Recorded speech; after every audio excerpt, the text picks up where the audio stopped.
Welcome Tenacious Survivors to Scavenger Squad. I'm Caedo, and in this Fallout 4 guide series, we'll focus on the valuable assets and loot when dealing with particular features or areas, with the help of an incredible guest. Joining me this time is Wasteland Angel. Why not introduce yourself and tell the lovely Wastrels what you do?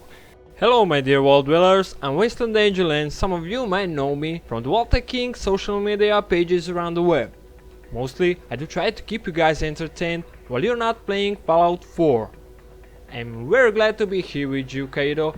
Pleasure to have you on, Wasteland Angel. After describing much of the crafting in Fallout 4, our focus has shifted to the points of interest throughout the Commonwealth, notably the outlying townships that contain rich environmental storytelling, rare loot, and collectibles, as well as other treasures.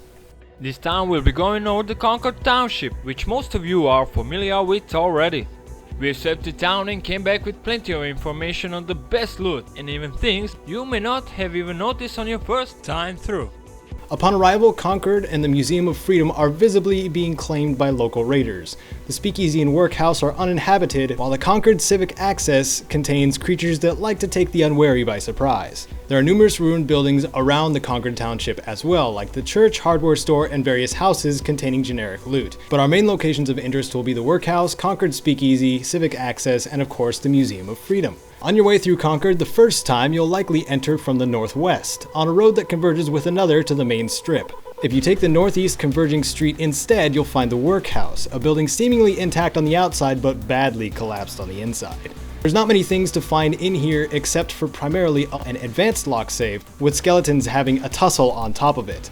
Okay, you can take the stairs all the way up to the roof access if you'd like to get a bird's eye view of the area. There's also a duffel bag and a cooler off to the side in one of the collapsed rooms.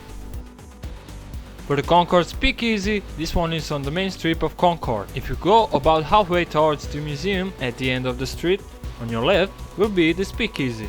It has many more interesting and useful things, and unlike the Workhouse, it didn't cave in.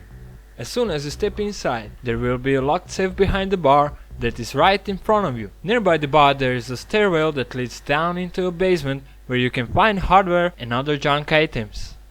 Upstairs there are two open rooms which has a somewhat creepy scenario involving mannequins, and there are some rare chems in here called XL and Day Tripper.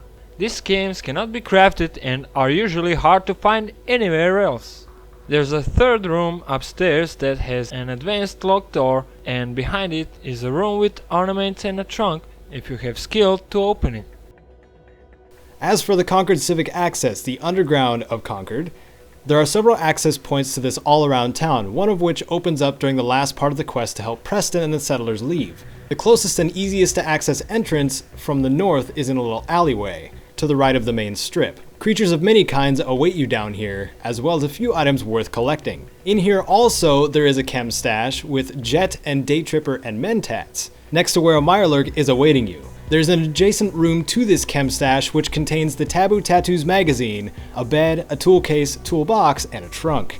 There are other loot-worthy items to find in here. Look for the large pipe, and there are rooms connected to it, which may not even be considered stashes until you take a second glance.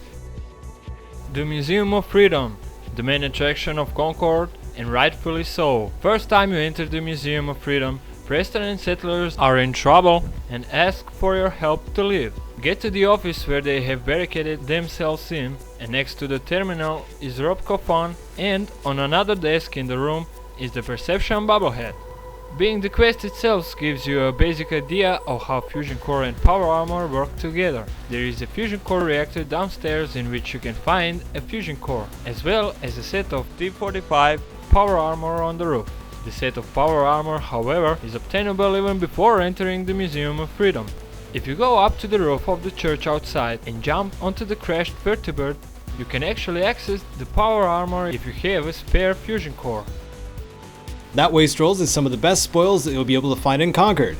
We hope that you found this guide entertaining, useful, or a little of both. If you enjoyed this video and want more, you know what to do. This is Caedo, and I'll have Wasteland Angel take us out. I find Scavenger Squad to be a very awesome and unique way of discovering stuff in detail for everyone. Concord is such an awesome example, and I sure hope some of you found a little extra in what it has to offer. Well, thanks everyone for watching. I hope you had as much as good time here as Caedo and I had.